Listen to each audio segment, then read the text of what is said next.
Corruption ہے اس کے اندر اتنی زیادہ الجھی ہوئی ہیں کہ عام لوگوں کی جو تکلیفیں ہیں اس کا ان سے کوئی دور دور کا بھی تعلق نہیں ہے۔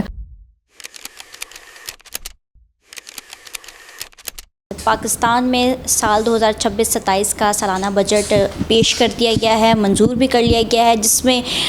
جو مزدور طبقہ ہے یا پھر اسکلڈ طبقہ ہے جس میں کم سے کم اجرت جو ہے وہ مقرر کی گئی ہے۔ ہر سال یہ اجرت مقرر کی جاتی ہے، لیکن مسئلہ اہم یہ ہے کہ ہر سال وہ اس پر جو ہے عمل درآمد کو یقینی نہیں بنایا جاتا۔ مختلف جو تنظیمیں ہیں وہ سر جوڑ کر اس پر ان مسائل پر گفتگو کرتے ہوئے دکھائی دیتے ہیں۔ اس وقت ہمارے ساتھ ناؤ کمیونٹیز فلاحی ادارے کی جو ہے وہ ایگزیکٹو ڈائریکٹر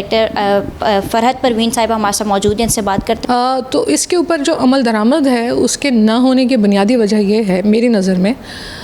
کہ دیکھیے ایک زمانے میں بہت اچھی ٹریڈ یونینز، بہت اچھی تو نہیں کہہ سکتے لیکن ٹریڈ یونینز ہوا کرتی تھیں۔ اب کوئی ٹریڈ یونین کا پاکستان میں بدقسمتی سے کوئی وجود نہیں ہے۔ جو سیاسی جماعتیں پاکستان کے جو بھی معروضی حالات ہیں ان کے اندر اتنی زیادہ الجھی ہوئی ہیں اور اپنی جو کرپشن ہے اس کے اندر اتنی زیادہ الجھی ہوئی ہیں کہ عام لوگوں کی جو تکلیفیں ہیں اس کا ان سے کوئی دور دور کا بھی تعلق نہیں ہے، اور جس کو کہتے ہیں کہ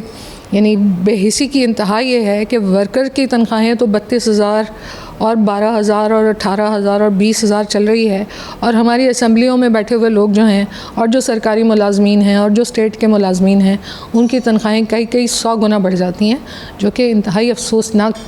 صورتحال ہے۔ یقینی طور پر ہر سال اس کا اعلان کیا جاتا ہے اور محض اعلان تک ہی چیزیں محدود رہ جاتی ہیں، اور جو کم سے کم اجرت سندھ میں مقرر کی گئی ہے اور ملک بھر میں جو ہے مقرر کی گئی ہے اس پر جو ہے وہ عمل درآمد کو یقینی بنائے، جس سے